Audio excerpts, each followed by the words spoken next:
దేవుని నామమును బట్టి, ఆత్మదేవుని మహాకృపను బట్టి ఉదయకాల ప్రార్థన ఆరాధనలో చేరి వచ్చిన మీ అందరికీ క్రీస్తు యేసు నామములో శుభములు సమాధానములు కలుగునుగాక. ఆమేన్.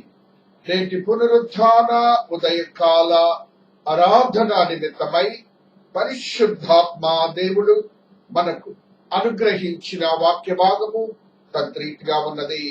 2 సమూయేలు గ్రంథము 12వ అధ్యాయము 13వ వచన ప్రారంభము. దేవునికి స్తోత్రాలు. నేను పాపము చేసినని దావీదు నాతానుతో అనగా, నాతాను, నీవు చావకుండునట్లు యెహోవా నీ పాపమును పరిహరించెను. అయితే ఈ కార్యము వలన యెహోవాను దూషించుటకు ఆయన శత్రులకు నీవు గొప్ప హేతువు కలుగ చేసినవి కనుక నీకు పుట్టిన బిడ్డ నిశ్చయముగా చచ్చునని దావీదుతో చెప్పి తన ఇంటికి వెళ్ళెను. దేవుడి పరిశుద్ధ వాక్యమును దీవించి ఆశీర్వదించునుగాక. ఆమేన్. క్రీస్తునందు ప్రియమైన సంఘమా, నేటి ఉదయకాల ఆరాధన నిమిత్తమై విశ్వాసులైనటువంటి మనకు పరిశుద్ధాత్మ దేవుడు అనుగ్రహిస్తున్నటువంటి పరమ జ్ఞానము దైవ దూషణ. విశ్వాసకి దైవ దూషణ తగదు. బ్లాస్ఫెమీ, దేవుని దూషించుట, అశ్లీల భాష మాట్లాడుట, ఈ 2 కూడాను విశ్వాస జీవితంలో ఉండకూడదు. వారు స్థిరపరచబడిన వారై యేసు క్రీస్తు ప్రభులు వారి నిష్కలంకమైన రక్తంతో ప్రోక్షించబడి శుద్ధీకరించబడిన వారు కనుక వారి యొక్క పెదవులు, నాలుక, మనస్సు, ఆత్మ, శరీరము ఏ విధమైనటువంటి పొరపాట్లకు తావివ్వకూడదు. అందులో భాగము వారి నాలుకను, వారి మనస్సును వారి స్వాధీనంలో ఉంచుకోవాలి. అంత మాత్రమే కాకుండా అశ్లీల భాషలు మాట్లాడుట, అదే రీతిగా అశ్లీల పదములు, అదే రీతిగా దేవుని కొరకు సిద్ధపరచబడినటువంటి విశ్వాసులము కాబట్టి మనము దేవుని దూషించే జీవన క్రమంలోనికి మనము ప్రవేశించకూడదు. అది ఎలాగూ సాధ్యము? మేము దేవుని ఎప్పుడు దూషించలేదు, దేవునితో ఎప్పుడు కూడా మేము భయభక్తులతోనే ఉంటామని ప్రతి విశ్వాసి చెప్పుకోవచ్చు. మనము దేవునితో ఒక నిబంధన చేశాం. ఆ నిబంధన యొక్క బాప్తిస్మం రోజు జరిగినది. ఆ నిబంధన ప్రకారమును జీవించాలి. అయితే ఇక్కడ అనాయింటెడ్ దావీదు మహారాజు అభిషేకించబడిన వాడు. ఆయనను గురించి ఒక సత్యాన్ని నాతాను ప్రవక్త తెలియజేస్తున్నాడు. నాతాను ప్రవక్త ఒక సత్యాన్ని మనకు తెలియజేస్తున్నాడు. అది దావీదుకు చెప్తూ, నీవైతే పాపము చేశావు, దేవుడు నిన్ను క్షమించాడు. అయితే దేవుని దృష్టిలో దేవుని యొక్క కృపను పొందుతున్న ఎవరైతే ఆ స్త్రీ విషయమై వారికి ఒక ఆలోచన ఉన్నదో వారు దేవుని దూషిస్తారు కాబట్టి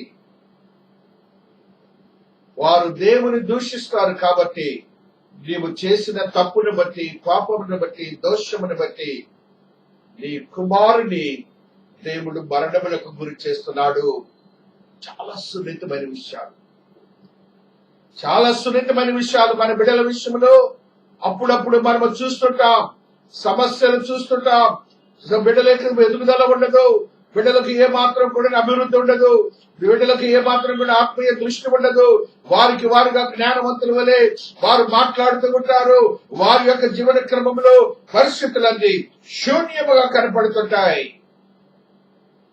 అయితే ఒక తండ్రి యొక్క పాపము వలన ఆ బిడ్డ మరణించాడు. దోషము వలన ఆ బిడ్డ మరణించాడు.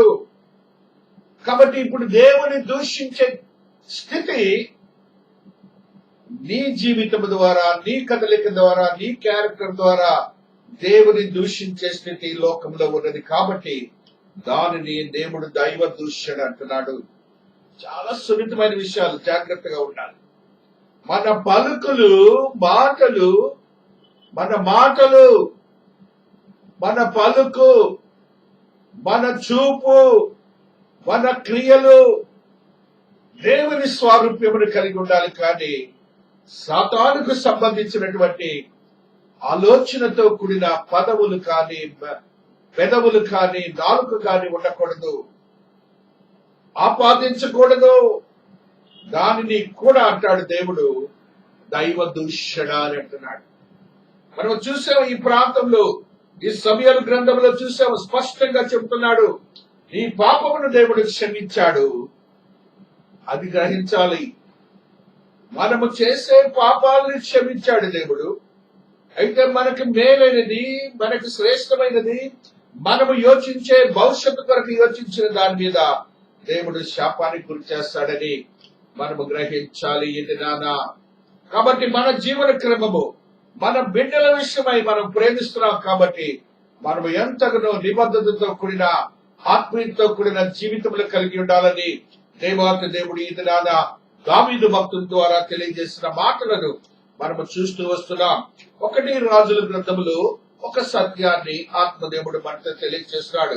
1 రాజులు 21:10 ఒక సత్యాన్ని చూస్తున్నాం. నీవు దేవుని రాజును దూషించుటమని అతని మీద సాక్ష్యము పలుకుటకు పనికి మారిన 2 మనుషులను సిద్ధపరచుడి. తీర్పు అయిన మీదట అతన్ని బయటకు తీసుకొని పోయి రాళ్లతో చావగొట్టుడి. ఈ సందర్భం అంతా మనకు తెలుసు బైబిల్ గ్రంథంలో. నాబోతు విషయం అక్కడ నాతాను ప్రవక్త చెప్పాడు.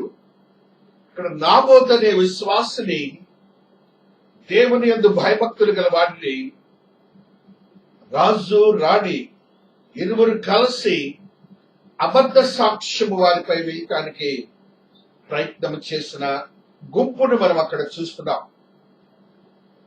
మరణానికి గురి చేస్తున్నారు అబద్ధం సాక్ష్యం ద్వారా. దేవుని, రాజును దూషించావని 2 దొంగ సాక్షులను తీసుకొని వచ్చి పనికి మాలిన వారిని అని చెప్తున్నాడు. ఇందులో కూడా ఇలాంటి పనికి మాలిన సాక్షులు కోర్టుల్లో చెప్తుంటారు. నేను చూశాం. వారు దేనికి పనికిరారు, ఇలాంటి పిచ్చి మాటలు చెప్పడానికి వచ్చి అనేక మందికి ఇబ్బంది పెడుతుంటారు. అలాంటి స్థితిలో దేవుడు ఏం చేశారు? వారు దూషించారని దొంగ సాక్ష్యం చెప్పారు. రాజు దాన్ని క్రియేట్ చేశాడు, రాణి దాన్ని క్రియేట్ చేశారు. వారి మరణం ఎలాగొచ్చింది? రాణి మరణం మనందరికి తెలుసు. రాణి మరణం ఎలాగొచ్చింది తెలుసు. ఆ యొక్క ఆహాబు అతను ఏ రీతిగా ఇబ్బంది పడ్డాడో మనకు తెలుసు. కాబట్టి నీవు దూషించుకుని ఉన్నప్పుడు, నీ మీద అబద్ధ సాక్ష్యం వేసినప్పుడు వారికి తగిన శిక్ష కూడా వేస్తాడని దేవుడు మనతో ఈ దినాన మాట్లాడుతున్నాడు. Don't worry about all these things. You should be aware of the God's presence in your life. దేవుని యొక్క ఆత్మీయతో కూడిన జీవితం నీలో ఉండాలని పరిశుద్ధాత్మ దేవుడు ఈ దినాన నీతో నాతో మాట్లాడుతూ వస్తున్నాడు. మనము శాపములకు గురి కాకూడదు. మనము దేవుని యందు భయభక్తులు కలవారము. మన నీతి ఏ రీతిగా ఉండాలంటే దేవుని యేసయ్య యొక్క నీతియుక్తమైన జీవితమును ప్రతిబింబించే వారిగా ఉండాలని పరిశుద్ధాత్మ దేవుడు తెలియజేస్తున్నాడు. ఆది కాండములో ఉన్న ఒక సత్యాన్ని మళ్ళీ ఒకసారి గుర్తు చేసుకుంటున్నాం. 3వ అధ్యాయము 17వ వచనమును మనము చదువుకుంటున్నప్పుడు ఆత్మదేవుడు ఈ రీతిగా నీతో నాతో మాట్లాడుతూ వస్తున్నారు. హల్లెలూయా, హల్లెలూయా, హల్లెలూయా, హల్లెలూయా. ఆయన ఆదాముతో నీవు నీ భార్య మాట విని తినవద్దని నేను నీకు ఆజ్ఞాపించిన వృక్ష ఫలములు తింటివి కనుక నీ నిమిత్తము నేల శ్రమింపబడి ఉన్నది. ప్రయాసముతోనే నీవు బ్రతుకు దినముల నీవు దాన్ని పంట తిందువు. ఫస్ట్ బ్లాస్ఫమీ దేవునిని తిరుగుబాటు చేయటం అంటారు. బ్లాస్ఫమీ అంటే దేవుడు స్పష్టంగా చెబుతున్నాడు, నీవు నాకు ఎదురు తిరిగావు అంటున్నాడు, నీవు నన్ను దూషించావంటున్నాడు. ఆ దూషణలు ఏం తెచ్చుకున్నాడు? శాపాన్ని తెచ్చుకున్నాడు. ఆ శాపం ఆయన తెచ్చుకోవటం మాత్రమే కాకుండా భార్యకు, ఆయనేమో ఆ యొక్క పొలం మీద ఉన్నటువంటి పొలానికి, ఆ యొక్క భూమికి లేనటువంటి శాపం వచ్చింది. ఆ భూమికి ఎలాంటి శాపం వచ్చిందంటే చూడండి, ఆ భూమి మీద నీవు నేలకు తిరిగి చేరు వరకు నీ ముఖము చెమట కార్చి ఆహారము తిందువు. ఏలయనగా నేల నుండి నీవు తీయబడితివి, నీవు మన్నే కనుక తిరిగి మన్నైపోదుమని చెప్పెను. దేవునికి స్తోత్రాలు చెల్లించుకుంటున్నాం. హల్లెలూయా, హల్లెలూయా, స్తోత్రం, స్తోత్రం, స్తోత్రం. అది ముళ్ళ తుప్పలను గచ్చ పొదలను నీకు మొలిపించును, పొలములోని పంట తిందువు. ముండ్ల తుప్పలు గచ్చ పొదలు శాపము లేక ముందు లేవు, నీవు పాపం దేవుని దూషించక ముందు లేవు. ఆ దినమనే స్టార్ట్ అయింది భూమి మీద ముండ్ల పొదలు గచ్చ పొదలు. కాబట్టి ముండ్ల తుప్పలు గచ్చ పొదలు శాపము వల్ల వచ్చినాయి. శాపం వల్ల నీవు కష్టపడి చెమట వచ్చి నీవు ఆ పంట పండించాలని దేవుడు చెప్పాడు. కాబట్టి దేవునికి విరుద్ధమైన కార్యం చేయటం వల్ల మనము శాపములకు గురి కాబడ్డామని పరిశుద్ధాత్మ దేవుడు తెలియజేస్తూ ఉన్నాడు. తద్రీతిగా దేవునికి విరోధమైనటువంటి ఆ క్రియలు మనము చేయకూడదు. దేవుని దూషించే మన క్రియారూపకమైనటువంటి విశ్వాస జీవితం మనకు ఉండకూడదని పరిశుద్ధాత్మ దేవుడు మనతో మాట్లాడుతూ వస్తున్నారు. 6వ వచనము 5వ అధ్యాయము యెషయా భక్తుడు, అది శుద్ధి చేయబడదు, పారతో త్రవ్వబడదు, దానిలో గచ్చ పొదలను బలరక్కస చెట్లను బలిసీయుడును దాని మీద వర్షింపవలదని మేఘములకు ఆజ్ఞనిచ్చెదను. అంతే. ఎప్పుడైతే దేవుని ఎడల తప్పిదము చేసి నీవు జీవిస్తూ నేను దేవునితో భక్తి తత్పరతలో ఉంటున్నావని అనుకుంటున్నావు చూడు, నీవు రెండవ భాగమైనటువంటి నీ నోటిని నువ్వు కంట్రోల్ చేసుకోలేకపోతున్నావు, నీ జీవన విధానాన్ని నువ్వు మార్చుకోలేకపోతున్నావు. దేవునికి విరోధమైనటువంటి క్రియల వల్ల దేవుడు నీ వల్ల దూషించబడుతున్నాడని, దేవుడు నిన్ను దైవ దూషణని బ్లాస్ఫెమీ నేరాన్ని నీ మీద నా మీద వేస్తున్నారు. కాబట్టి మనము ఆ కోవకు చెందని వారిగా ఉండాలని పరిశుద్ధాత్మ దేవుడు తెలియజేస్తున్నాడు.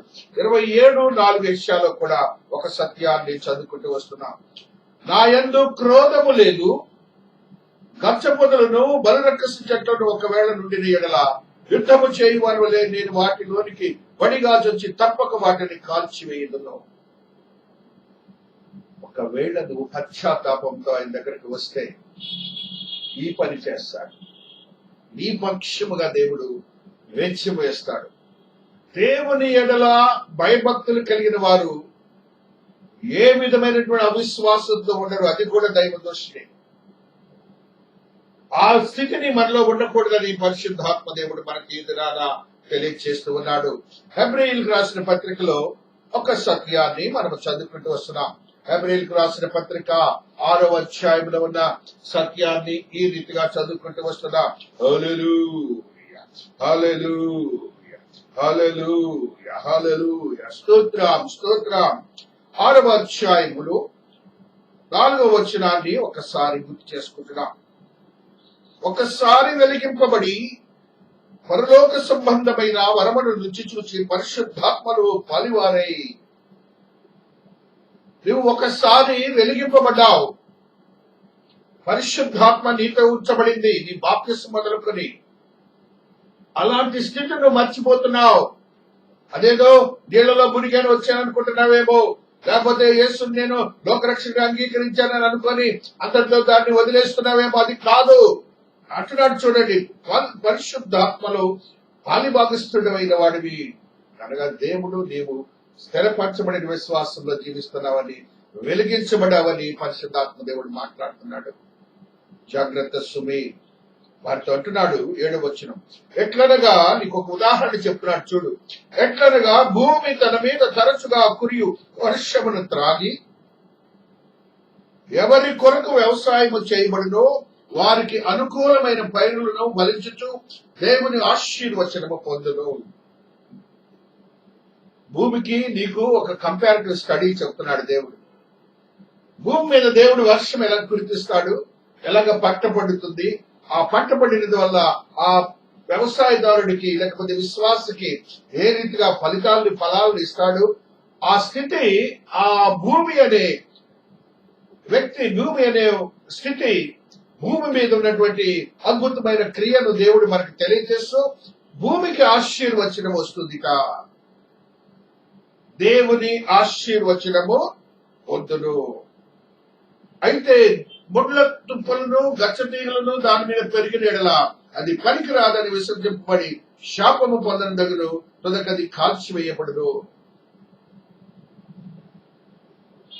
అయితే నీ జీవితంలో ఆయన అంటాడు, ముండ్ల తుప్పలు గచ్చ పొదలు లాంటి నీ క్యారెక్టర్ దేవునికి ఇష్టం లేదు. దానికి దేవుని దృష్టిలో ఏం పేరు పెట్టాడంటే ముండ్ల తుప్పలు, గచ్చ తీగలు. అవి నీ విశ్వాస జీవితంలో మొలవకూడదు. అవి మొలిచినందువల్ల దానిని కాల్చివేస్తానంటున్నాడు. మన వాటి యొక్క జీవిత క్రమాన్ని మన యొక్క జీవన క్రమంలో ఉంచుకోకూడదని పరిశుద్ధాత్మ దేవుడు నీతో నాతో మాట్లాడుతూ వస్తున్నాడు. జూడ్ యూదా పత్రికలో ఒక సత్యాన్ని కూడా చదువుతున్నాం. 9వ వచనము, అయితే ప్రధాన దూత అయిన మిఖాయేలు అపవాదితో వాదించుచు మోషే యొక్క శరీరం గురించి తర్కించినప్పుడు దూషించి తీర్పు తెగింపక ప్రభువు నిన్ను గద్దించును గాక అనెను.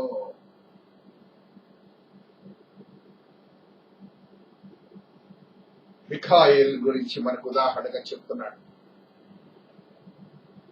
దూషించలేదు, మిఖాయేలు దూషించలేదు, అపవాదిని తీర్పు తీర్చలేదు, అపవాదిని. చాలా జాగ్రత్త, సున్నితమైన మాట ఇది. ప్రభువే నీకు శిక్ష వేస్తాడని చెప్పాడు. ప్రభువే నీకు శిక్ష వేస్తాడు. మోషే శరీరం విషయంలో వాళ్ళిద్దరికి వాదన జరిగింది. ఈయన ప్రోగ్రామ్ ఏమో ఆ ఆత్మను తీసుకొని వెళ్ళాలి, సాతానుడేమో ఆత్మ నాదంటాడు. అక్కడ మిఖాయేలు ప్రధాన దూత, ఆయన పవర్స్ ఉన్నాయి కూడా, దూషించలేదు, తీర్పు తీర్చలేదు. దేవుడే నీకు పనిష్మెంట్ ఇస్తాడని చెప్పిన మాటని మనం అక్కడ చూస్తున్నాం. ఆ పై వచనం కూడా చదువుతాం. అటువలనే వీరుడు కలలు కలుచు, శరీరమును అపవిత్రపరుచుకొచ్చు, ప్రభుత్వమును నిరాకరించుతూ మహాత్ములను దూషిస్తూ ఉన్నారు. మహాత్ములంటే ఆత్మలు, మహిమలు. ఇంకా ఈ రోజుల్లో జరుగుతున్నటువంటి క్రియలు క్రైస్తవులు చెప్పబడిన వారు కూడా ఒకరిని ఒకరు విమర్శించుకోవడానికి ప్రయత్నాలు చేస్తున్నారు. సత్యం, ఈ బైబిల్ గ్రంథంలో సత్యాన్ని తెలియడానికి ఒక జీవితం కాదు, కొన్ని తరాలు పోయినా కూడా సత్యాన్ని తెలుసుకోలేము. ఆ తెలుసుకున్న సత్యంలో కూడా కాలానుగుణంగా నీకు మార్పులతో కూడా జ్ఞానాన్ని దేవుడిస్తాడు. కాబట్టి నీకు తెలిసిన సత్యాన్ని నువ్వు ఏ రీతిగా గ్రంథంలో బోధించడం నేర్చుకో. దూషించే మనస్తత్వాన్ని మానుకో, ఎగతాళి చేసే మనస్తత్వాన్ని మానుకో, ఒకరిని గురించి మాట్లాడే మనస్తత్వాన్ని మానుకో. వాక్యము ద్వారా నీకు ఏం తెలిసిన పరిశుద్ధాత్మ దేవుడు దానిని నువ్వు తెలియచేయడానికి ప్రయత్నం చేయి అని దేవాత్మ దేవుడు నీతో మాట్లాడుతున్నాడు. తద్రీతిగా దేవుని దూషించిన వారికి ఏ రీతిగా ఈ క్రియలు జరుగుతాయో ఆత్మదేవుడు మనకు తెలియజేస్తుండగా 1 తిమోతి 1:13 మరి యొక్క సత్యాన్ని చదువుకుంటూ వస్తున్నాం. హల్లెలూయా. పౌలు భక్తుడు, అతని గురించి మనందరికీ తెలుసు, దూషించాడని. దేవుని దూషించిన వాడు మామూలు కాదు. మనం ఏం చేసాం? మన కొద్దిగే. ఆయన ఎలాంటి వాడికి పూర్వము దూషకుడును, హింసకుడును, హానికరుడునైన నన్ను తన పరిచర్యను నియమించి నమ్మకమైన వానిగా ఎంచినందుకు నన్ను బలపరిచిన మన ప్రభు అయిన క్రీస్తు యేసునకు కృతజ్ఞుడై ఉన్నాను. తెలియక అవిశ్వాసం వల్ల చేసిన గనక కనికరింపబడింది. ఒకటే సింపుల్ లాజిక్ మనకు చెబుతున్నాడు. తెలియక అవిశ్వాసం వల్ల. ఒకవేళ ఇది తెలియలేదు, ఇది దోషులని నీకు తెలియలేదని నీకు ఈ క్షణంలో తెలిస్తే, నీ క్రియల వలన దేవుడు దూషింపబడుతున్నాడని నీవు అనుకుంటే, దేవుడితో పౌలు భక్తుడి వలె క్షమాపణ అడుగు. దేవుడు అద్భుతమైన శక్తివంతమైన స్థితిని నీకు అనుగ్రహిస్తాడు. మరియు మన ప్రభు యొక్క కృపయు క్రీస్తు యేసునందు విశ్వాసమును ప్రేమయు అత్యధికముగా విస్తరించెను. అప్పుడు కృప, ప్రేమ అత్యధికముగా నీ యందు విశ్వాసము ద్వారా విస్తరింపబడుతుంది. నువ్వు దేవునికి పౌలు భక్తుడి వలె అతి సమీపమైన భక్తుడిగా నువ్వు తీర్చిదిద్దబడతావని పరిశుద్ధాత్మ దేవుడు నీతో నాతో మాట్లాడుతూ వస్తున్నాడు. అదే రీతిగా పౌలు భక్తుడు ఆ రీతిగా మాట్లాడిన స్థితిలో హెబ్రీయులకు రాసిన పత్రిక 10వ అధ్యాయంలో ఒక సత్యాన్ని కూడా చదువుకుంటున్నాం. 26వ వచనము. మనము సత్యమును గూర్చి అనుభవ జ్ఞానము పొందిన తరువాత బుద్ధిపూర్వకంగా పాపము చేసినట్లా పాపములకు బలి ఇకను ఉండదు. బలులేక బుద్ధిపూర్వకంగా చేయొద్దు. Intention is very much needed. ఈ పరిశుద్ధ గ్రంథంలో నీ ఇంటెన్షన్ అనగా నీ ఇంట్రెస్ట్, నేను చెయ్యాలనే కోరిక ప్రబలి ఉండకూడదని దేవుడు నీతో నాతో మాట్లాడుతున్నాడు. మరి యొక్క సత్యాన్ని తెలియజేస్తున్నాడు. చూడండి 29. ఇట్లుండగా దేవుని కుమారుని పాదములతో దొరికి తాను పరిశుద్ధపరచబడినది సాధనమైన నిబంధన రక్తం అపత్రమైనది ఎంచి కృపకు మూలమగు ఆత్మను తిరస్కరించిన వాడు ఎంత ఎక్కువైన దండనకు పాత్రుడిగా ఎంచబడ్డని మీకు తోచదు. ఇప్పుడు ఈ యొక్క వరుసలో ఉన్నటువంటి విషయాలు చాలా మంది రక్తాన్ని గురించి గాని పరిశుద్ధాత్మను గురించి గాని ఎంతో చులకనగా తేలికగా మాట్లాడే వ్యక్తులు కూడా చూస్తున్నాం. వాక్యం ఏం చెబుతుందంటే ఎంత ఎక్కువైన దండనకు పాత్రుడుగా ఎంచబడినని మీకు తోచును. ఆత్మను కృపకు మూలమగు ఆత్మను తిరస్కరించిన వాడు. ఈ దినాన మనము జీవిస్తున్నామంటే కృప. ఆ కృప ద్వారానే నీవు నేను జీవిస్తున్నావు. ఈ రోగముల నుంచి విడుదల చేస్తుంది దేవాతి దేవుడు ఆయనే. మన దరికి చేరకుండా చేస్తున్న దేవుడు కూడా ఆయనే. అది మనం గ్రహించాలి. మనము ఏ రీతిగా మన నాలుకను భద్రపరుచుకుంటున్నా అశ్లీలమైనటువంటి అపవిత్రమైనటువంటి మాటలు లీడ్స్ టు బ్లాస్ఫమీ. ఇది కూడా గుర్తించుకోవాలి. అశ్లీలమైన అపవిత్రమైన బ్లాస్ఫమస్ లో ఇదొక కారణం. ఒకటి, స్పీక్ ఈవిల్ ఆఫ్, చెడు మాట్లాడుట. ఎఫెసీయులకు రాసిన పత్రిక 4వ అధ్యాయము 31వ వచనాన్ని చదువుకుంటూ వస్తున్నాం. హల్లెలూయా, హల్లెలూయా. 4వ అధ్యాయంలో ఉన్న సత్యమును ఈ రీతిగా చదువుతూ వస్తున్నాం. హల్లెలూయా. 3వ వచనము.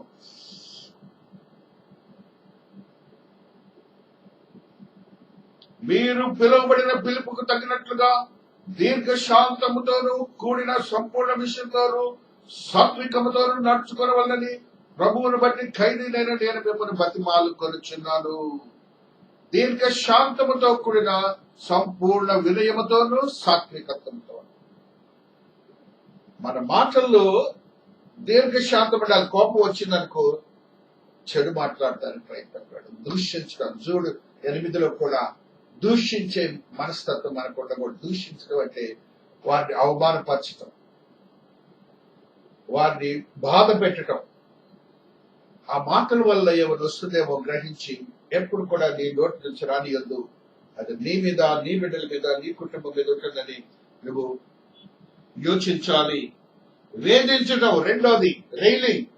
1 తిమోతి 6:4లో ఈ సత్యాన్ని చదువుతాం. 1 తిమోతి 6:4 రైలింగ్ అనగా వేధించటం. హల్లెలూయా. వాడేమీ ఎరుగక తర్కములను గుర్చి వాగ్వాదములను గుర్చి వ్యర్థముగా ప్రయాసపడదు గర్వాంగుడగును విటిములుగా అసూయ కలహము దూషణలు దురపమానములను తర్కములు వాగ్వాదములు వేధించడం ఇదే పని. ఇబ్బందులు పెట్టేస్తుంటారు. ఈ పనుల్లోనే ఉంటారు చాలా మంది. వేధించే మాటలు చెబుతుంటారు, మనసుకి కష్టం గడి మాటలు చెప్తుంటారు. వారి వల్ల కూడా దేవుడు దాన్ని బ్లాస్ఫమీ అనే మాటలు చెప్తున్నాడు. 2 పేతురు 2:11 కూడా పేతురు భక్తుడు మరి యొక్క సత్యాన్ని ఆత్మవశుడై మనకు తెలియజేస్తూ ఉన్నారు. దేవదూతలు వారి కంటే మరి అధికమైన బలమును శక్తి గల వారైనను ప్రభు ఎదుట వారిని దూషించి వారి మీద నేరము మోప వెనతురు. దూషించటం అనేది మనకి తగదు. రైలింగ్ ఇట్స్ నాట్ ది వేధించడం అనేది మనకు తెగదు. రివైల్ తిట్టడం, తిట్టుట. మత్తయి సువార్త 27:39 ఈ సత్యాన్ని చదువుకుంటున్నాం. మత్తయి 27:39 ఈ సత్యమును మనము చదువుకుంటూ వస్తున్నాం. హల్లెలూయా, స్తోత్రం స్తోత్రం స్తోత్రం స్తోత్రం. దేవాలయమును పడగొట్టి 3 దినములో కట్టువాడా, నీవే రక్షించుకో, నీవు దేవుని కుమారుడు అయితే శిలువ మీద నుండి దిగుమని చెప్పొచ్చు. ఆయనను దూషించిరి. ఆయన ఎలాగ మాట్లాడుతున్నారు? ఆయన్ని వాడా సింగులర్ నెంబర్ గా మాట్లాడుతున్నారు. దేవుని విషయంలో కానీ వేరే ఒక్కరి విషయంలో కానీ వాడంతే. మనకెందుకు? మనం దైవ దూషణలోకి వెళ్ళొద్దు. డిఫేమ్, నిందించటం, నిందించి వాళ్ళని అవమానపరచడం, ఆ స్థితిలోకి మనం వెళ్ళకూడదు. అది కూడా అపకీర్తి కలుగు చేయటం. 1 కొరింథీ 4:13 ఈ సత్యాన్ని చదువుకుంటున్నాం. 1 కొరింథీ 4:13 ఈ సత్యాన్ని చదువుకుంటూ వస్తున్నాం. హల్లెలూయా. దూషింపబడి బతిమాలు కొలుచున్నాము, లోకమునకు మురికిగాను అందరికి పెంటగాను ఇప్పటి వరకు ఎంచబడి ఉన్నాము. చాలా జాగ్రత్తగా ఉన్నారు. వాళ్ళు అపకీర్తి పాలు చేసినా కూడా వారు మాత్రం ఏమంటున్నారంటే, మేము దూషింపబడి బతిమాలుకుంటున్నాం, లోకమునకు మురికిగాను అందరికి పెంటగాను ఇప్పటి వరకు ఎంచబడి ఉన్నాం. అలాగా మనం ఎవరిని చేయకూడదు. పౌలు భక్తుని ఎలాగ చేశారు అలాగే మనం చేయకూడదు. ఆయనలో ఉన్నటువంటి సహనాన్ని మనం గుర్తించుకొని మన జీవితాలను కలపాలి. స్లాండరింగ్, అపవాదులేయటం. రోమీలకు రాసిన పత్రిక 3:8 చదువుకుంటున్నప్పుడు స్లాండర్ అనగా అపవాదేసే స్థితి మనకు ఉండకూడదు. ఒకరి మీద ఇదే పని. చాలా మంది ఒక గ్రూప్ ఆఫ్ పీపుల్ ఉంటారు, వాళ్ళ మీద లేనిపోని అని తీసుకొస్తారు. మేలు కలుగుటకు కీడు చేయమని మేము చెప్పుచున్నామని కొందరు మమ్మల్ని దూషించి చెప్పు ప్రకారం మేమెందుకు చెప్పరాదు? అటు వారికి కలుగు శిక్షా విధి న్యాయమే. కీడు చేయమని వారి మీద అపవాదులు వేయకూడదు. ఇన్సల్ట్ బై బ్లాస్ఫమీ, దేవుని దూషించడంలో వారిని అవమానపరచటం, హేళన చేయటం. మత్తయి 12:31 ఈ సత్యాన్ని చదువుకుంటున్నాం. మత్తయి 12:31 ఆత్మదేవుడు ఈ రీతిగా నీతో నాతో మాట్లాడుతున్నారు. హల్లెలూయా, హల్లెలూయా, స్తోత్రం స్తోత్రం. కాబట్టి నేను మీతో చెప్పున్నదేమనగా, మనుషులు చేయు ప్రతి పాపమును దూషణయు వారికి క్షమింపబడను, కానీ ఆత్మ విషయమైన దూషణకు పాప క్షమాపణ లేదు. Insult by blasphemy. నువ్వేమన్నా చేసుకో, పరిశుద్ధాత్మని దూషించేవంటే పాప క్షమాపణ లేదు. ఆ రీతిగా నీ యొక్క జీవన క్రమాన్ని నువ్వు స్థిరపరచుకొని నువ్వు జీవించాలని పరిశుద్ధాత్మ దేవుడు నీతో నాతో మాట్లాడుతూ వస్తున్నాడు. అతి సత్యాన్ని గ్రహించి నీ జీవితాన్ని బలపరచుకోవాలని ఆత్మదేవుడు నీతో నాతో మాట్లాడుతున్నాడు. Explaining what therefore it is any insulting remarks or curse, even attribution to Satan, the works of the Holy Spirit, it is of unforgivable if it is done maliciously and knowingly, as here he is adding. Knowing, తెలిసి తప్పు చేయొద్దు. నీ యొక్క నాలుకను భద్రపరుచుకో. దేవునికి అపకీర్తి తీసుకురావద్దు. దేవుని దూషించే గుంపులోనికి నువ్వు వెళ్ళొద్దని దేవుడు ఈ పరిశుద్ధ వాక్యమును దీవించి ఆశీర్వదించును గాక. ఆమేన్. ప్రార్థించుకుందాము. శక్తివంతమైన దేవా, మీ పాద సన్నిధిలో ఉన్నాం తండ్రి. దయా మీరు మాకు దేవుడిగా ఉన్నందుకు స్తోత్రాలు చెల్లించుకుంటున్నాను. ఉదయకాల సమయంలో బ్లాస్ఫమస్, దైవ దూషణ, అశ్లీల పదజాలములు, అనీతితో కూడిన మాటలు నాయన మాకుండకూడదని మీరు తెలియజేసినందుకు స్తోత్రాలు. విశ్వాసులుగా మా జీవన క్రమంలో ఉన్న పరిస్థితులను బట్టి మీరు దూషింపకుండా ఉండట బ్లాస్ఫమీ నాయన, దైవ దూషణగా ఉంటుంది నాయన. ఆ రీతిగా మేము జీవించడానికి నాయన మీకు నాయన మహిమ కలిగించే మనస్సును, ఆత్మీయతను మాకు కలుగు చేస్తున్నది కూడా ఆ కృతజ్ఞతలు చెల్లించుకుంటున్నాను. మా నాలుకలను మీరు నాయన నిర్మించిన విధానాన్ని తద్రీతిగా రెండు విధములుగా లేకుండా నాయన నీ కొరకు మాత్రమే పనిచేసే నాలుకలుగా మీరు సిద్ధపరిచి స్థిరపరచబడిన గాక. దైవ దూషణలోనికి పాత్రులమై పరిశుద్ధాత్మను దూషించే గుంపులో మేము ఉండకుండా మీరు మమ్మల్ని ఆశ్చర్యకరంగా మార్చుకున్నందుకు స్తోత్రాలు. ఇది నా వాక్యము ద్వారా మమ్మల్ని మేము భద్రపరుచుకుని నాయన మాకు మేముగా నీ కొరకునైనా సిద్ధపరచబడిన జనాంగముగా శాపమునకు గురి కాకుండా నాయన నిత్య జీవనకు గురయ్యే యోగ్యత మా అందరికీ దయచేయబడిన గాక. ప్రతి కుటుంబాన్ని మీ పాద సన్నిధిలో పెడుతున్నారు తండ్రి. ఆశీర్వదించండి, బలపరచండి. కుటుంబాల్లో ఉన్న బలహీన పరిస్థితుల నుంచి విడుదల చేయండి. తల్లిదండ్రులకు, బిడ్డలకు, తల్లిదండ్రులకు శాంతిని, సమాధానాన్ని దయచేయండి. కుటుంబాల్లో ఉన్న ప్రతి బలహీన పరిస్థితులను విడుదల చేయండి. ఏకాత్మను, ఏకాగ్రతను దయచేయండి నాయన. ఏక మనస్సును దయచేయండి నాయన. శాంతి సమాధానాలతో కుటుంబంలో నడిచే యోగ్యతను బలపరుస్తున్నందుకు స్తోత్రాలు చెల్లించుకుంటున్నా. చీకటి అంధకార శక్తిని యేసు నామములో విడుదల చేయబడను గాక. ఆర్థిక సమస్యల నుంచి విడుదల చేసి నా దేవుడు గొప్పవాడని ఒక సాక్ష్యం ఇస్తున్నందుకు స్తోత్రాలు. ఆయన ఎవరస్తులకు మించిన చదువును బట్టి, జ్ఞానమును బట్టి, ఉద్యోగం బట్టి, వివాహం బట్టి, గర్భములను బట్టి, అపవాదిని ధర్మ వేసిన విధానాలను బట్టి ఎదురు చూస్తున్న ఉద్యోగములు అనుగ్రహించబడిన గాక. ఎదురు చూస్తున్న గర్భములను అనుగ్రహించబడిన గాక. ఎదురు చూస్తున్న వివాహములు అనుగ్రహించబడిన గాక. కృపలో భద్రపరచబడిన గాక. నీతిని బిడ్డగా స్థిరపరచబడిన గాక. శక్తివంతమైన స్థితిగతులే అనుగ్రహించబడిన గాక. చిన్న బిడ్డలకు ఎదుగుదల, జ్ఞానం, వివేకం దాయిచ్చేయబడిన గాక. వృద్ధులకు ఆరోగ్యము, ఆదరణ దాయిచ్చేయబడిన గాక. కృపలో భద్రపరచబడిన గాక. శక్తివంతమైన స్థితిగతులే అనుగ్రహించబడిన గాక. కృపా సత్య సంపూర్ణ దేవుని బహున్నతమైన కార్యములే ఆ వృద్ధులుగా ఉన్న వారికి, భర్తను కోల్పోయిన వారికి, భార్యను కోల్పోయిన వారికి ఆశ్చర్యకరమైన జీవితం అనుగ్రహించి ఆత్మ దేవుని యొక్క శక్తి స్థిరపరచబడిన గాక. నూతనమైన అనుభవాలతో నింపబడిన జీవితం అనుగ్రహించి నా దేవుడు గొప్పవాడని ఒక సాక్ష్యం ఇస్తున్నందుకు కృతజ్ఞతాభివందనములు చెల్లించుకుంటున్నాను తండ్రి. మీరు మా దేవుడవు నాయన. వారి బిడ్డలనైనా ప్రాంతాల్లో ఉద్యోగాలు చేస్తున్నారు. అమెరికా దేశం, ఇంగ్లాండ్ దేశం నైనా, కువైట్, మస్కట్ దేశం, Asian countries, Asian countries, Australian countries, అదే రీతిగా ఆఫ్రికన్ కంట్రీస్, అమెరికన్ కంట్రీస్ అయినా ఆ కంట్రీస్ లో ఉన్న బిడ్డలందరినీ ఆశీర్వదించి వారి ఉద్యోగులు మీరు అనుగ్రహించడంలో భద్రపరిచి ఆత్మశక్తితో నింపబడిన గాక. సంతోషకరమైన సమాచారములు కుటుంబంలో వారి తల్లిదండ్రులకు అనుగ్రహించబడిన గాక. నా దేవుడు గొప్పవాడిని ఒక సాక్ష్యం ఇస్తున్నందుకు స్తోత్రం. పట్టణ దేశాన్ని, రాష్ట్రాన్ని, విశ్వాన్ని ఆశీర్వదించండి. ఎక్కడ కరోనా మనకు విడుదల చేయండి నాయన.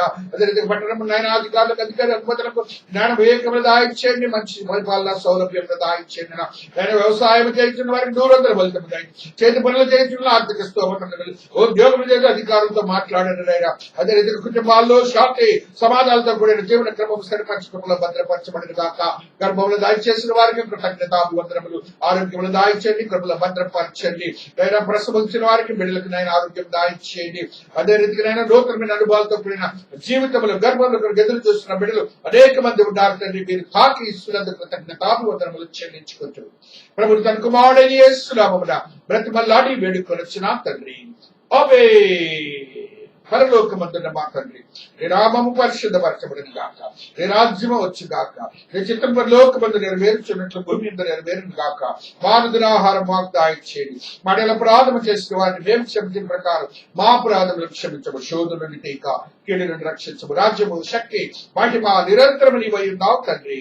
అవే మన తండ్రి అయిన దేవుని యొక్క ప్రేమ, కుమారుడైన యేసుక్రీస్తు ప్రభుల వారి కృప, పరిశుద్ధాత్మని యొక్క అన్యోన్య సహవాసము విడచేరిన ప్రతి బిడ్డకును ప్రత్యేకించి త్రియేక దేవుని మందిరములకు చుట్టుపక్కల వారికి మరి ప్రత్యేకించి ఈ దిన ఆరాధనలో పాల్గొన్న ప్రతి ఆత్మకుడు విశ్వాసకుని ఆత్మదేవుని యొక్క శక్తి, కృపాదయ కరికరము సదా తోడైన ఆశీర్వాదములతో నింపి కృపల్లో భద్రపరిచి ఆత్మశక్తి నింపి నా దేవుని యొక్క కార్యమును జరిగించి నూతనమైన అనుభవాలతో నింపబడిన జీవితం అనుగ్రహించి మంచి ఆరాధన క్రమను వచ్చి పునరుత్థానాది వరకు అనుగ్రహించిన దేవుడు, ప్రపంచ కరోనా నుంచి మానవాళిని క్షేమమును దయచేసిన దేవుడు సదా తోడైన ఆశీర్వాదములతో నింపబడుగాక.